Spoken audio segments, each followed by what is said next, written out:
বন্ধুরা সবাই দেখো, আজকে আমি কি রান্না করছি।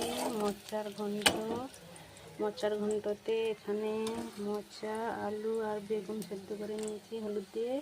আর এখানে মাছের মাথা, একটা মাছের মাথা অর্ধেকটা নিয়েছি, ভাজা করেছি।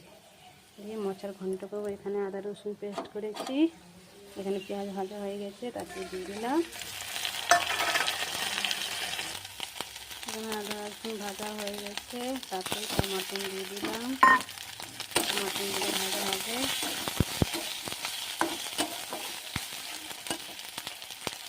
একটু লবণ, হলুদ আর লঙ্কা গুঁড়ো দিয়ে দিয়েছি, কারণ হলুদ অল্প দিয়েছি, এখন সেদ্ধতে দিয়েছি। আর এই যে জলটা, এই জলটা দিব, আলাদা জল দিব না।